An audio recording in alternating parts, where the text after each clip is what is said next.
Hello, this is Noah Code.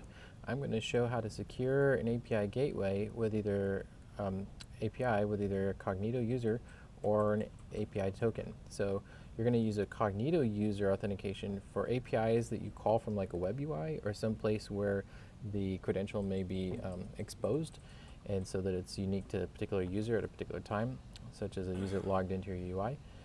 But you can use an API token for APIs called from a server or an app where the API token can be secretly secured, such as if you have one backend server calling your API gateway, you can use the API token.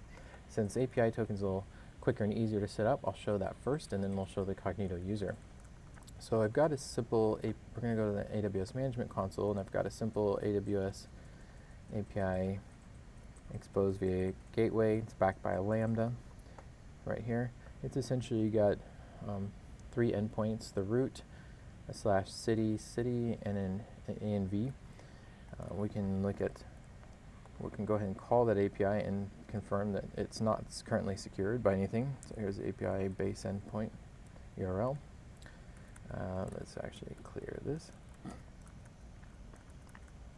Okay, I like to use this little utility called HTTP. It's like a modern version of curl, specifically for web API work. And you can install it with a brew install HTTP IE. It's called HTTP IE. You can look it up, but we're going to call that.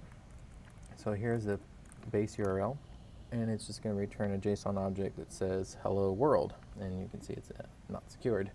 And then the other endpoints are env for some environment information within this Lambda, and we have cities like Seattle that just maps the city to the state that it's in. And there we go. So those are three endpoints, and you can see they're all currently not secured. So I'll just copy this so we can use that later. All right, so our three endpoints: root, env, and cities. So let's secure this env one, assuming, for example, that that endpoint is always going to be called from another server and not a user. So we can go down to, so we can come here into our resources, and we can say, select this env endpoint. And we're going to go into the get method execution, and we're going to say that, go into the method request, and we're going to say that an API key is required. So we're going to say that is true. We'll go ahead and deploy this stage and say that an API is required.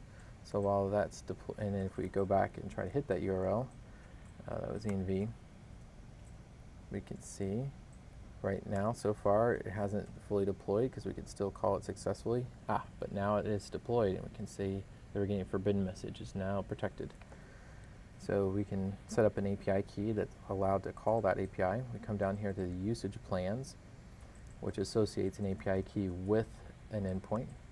So we'll go create a usage plan. We'll call this API demo. And we're not, no throttling. We can just call it as much as we want, or quota. We can call as much as we want. And then we're going to say that that usage plan applies to our Hello World API. And we're going to be able to say, okay, we're going to add that. And then we're going to create a new API key to add to that usage plan. We'll call it API demo. We'll have it auto-generate that. And there we go. Now to associate that API key. And so now that API key is allowed to call that endpoint, and we can go into the API key, which is also down here under API keys, and see what the key is. So we'll copy that and we'll save this. API key. There we go. And now, again, if we try to call this without the API key, we'll just confirm it should be still secured. Okay, good. So to call it, we add to a header called x-API key, and then we put that key in there. And now we're allowed to call it. So that's all there is to it. Adding an API key, adding a usage plan, and telling that endpoint that an API key is required. So this is just, this is HTTP utility. That's how we can add a header. It's that easy. Of course, if you're using curl or Postman, you'd add the header however else you do that. Okay, so we'll go ahead and save this. I like to save my commands that I've used. And that's using an API key. Okay, now in some cases you want to secure an API with a Cognito user so that user has to log in. So let's do that. Okay, so we're going to go into Cognito. So pull that up in a new tab. We'll go to Manage User Pools. So user pool is like a list of users. So we're going to create a new user pool. We'll call this API demo. We'll just review some of the defaults. It says an email address is required, password length. I'm just going to change this so that a special character is not required for a password. Just makes it a little easier for the purposes of this demo. And that's all fine. So we'll go ahead and create that user pool. And we'll need this user pool ID in a little bit. So I'll save this right here, user pool ID. And we'll go ahead and add a user. So we'll call this Billy Bob is our username, and call it username. We'll just call it Billy for make it easy. Okay. No invitation. We'll create a temporary password. I have this handy little password creator. So let's say password is right there, and it requires a phone number. So we'll just put that in for now. 123 123 124.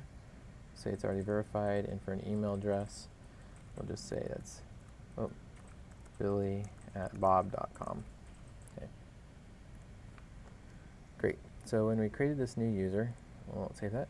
It comes in an account status. It's a password change is required because that password that we created is a temporary password. So we'll go ahead and force the password change, and we do that through the AWS command line interface.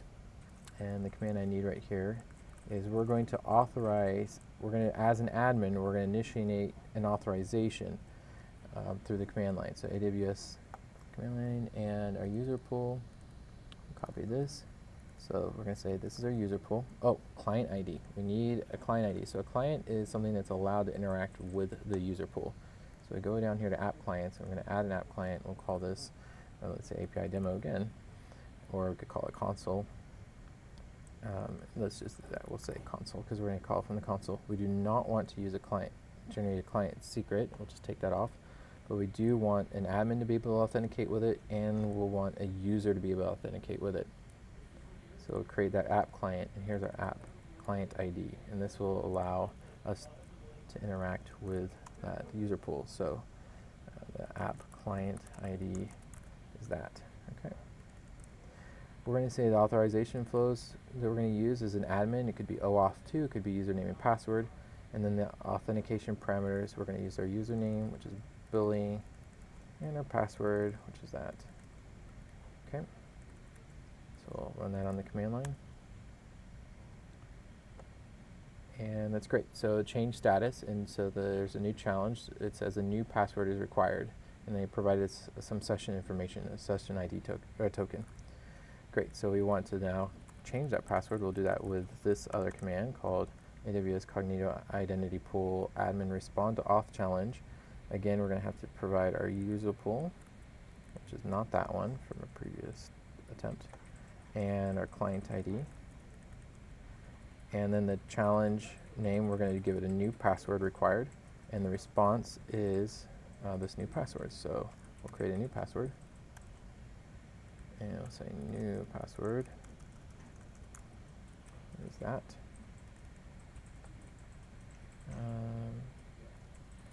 Okay. And then username is Billy. And then we need that session token from our previous authorization. So we'll copy that session token, put that in there, and we'll call that.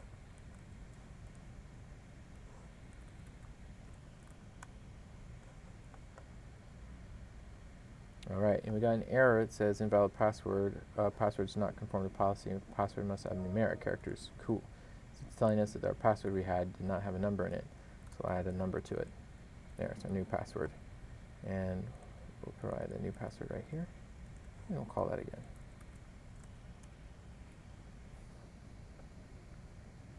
Great. It says we officially authenticated. Now it's given us an access token, refresh token, an ID token. If we need to refresh our tokens, we use that refresh, but for our purposes, we're going to use this ID token. So we'll come back to that in a minute. Now we have a user, we have a Cognito pool set up, and we have an ID token. All right, let's go secure our API with that.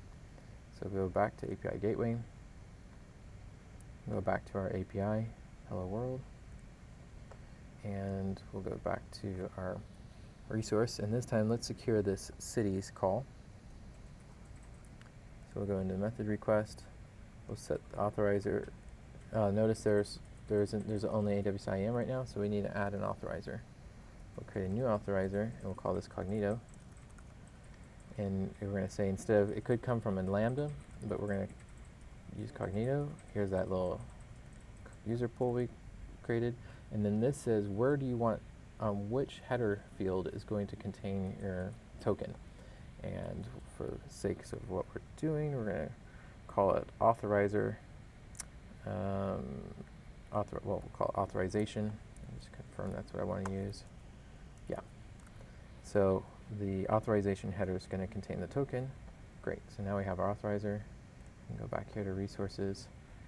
Go back here to get method request authorization. Notice it doesn't show up yet, so let's go ahead and refresh that page. All right. Go back in here. Authorization. There we go. Now we have Cognito User Pool authorizers. Cognito pool. Good. In this case, we're just going to use Cognito. We're not going to use that separate API key. We're going to use a Cognito ID token. All right. So we'll have to go ahead and deploy this. And I'm going to do the same thing. I want to show that it's currently not secured, and after deploying it, it will be secured. So here it's currently not secured. Okay, you can call it. And we'll deploy the API.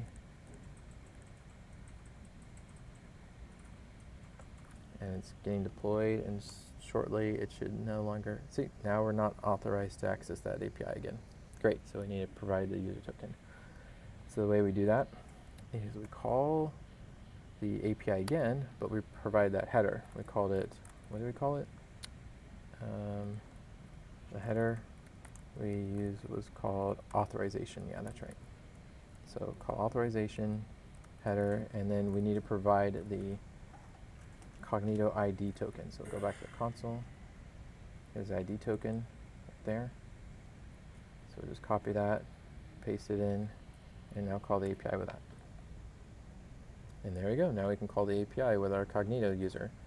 So you can imagine if you had another user that logged in, you get that ID token from that user logging in, and then you can call the API with that user ID token. And we're going to do it again. One other thing, we did the authorization using an admin response to challenge, but you can also just authenticate as a normal user. Here's the command for that. So we can do AWS Cognito identity pool initiate authorization, but as a user password authorization. So we can pass a username and password. So in this case, let's say Billy, and then Billy's new password. And the client ID has to match. There you go. So you can imagine a REST call from your web UI that does this as opposed to the console, but we're going to do it on the console. Or if you're using like the Boda library. There we go. Now we got the ID token again. So again, we can call that API, and this time we're going to use authorization and provide the new token. And now we're able to call it with the new token. And that's it. Thanks for watching.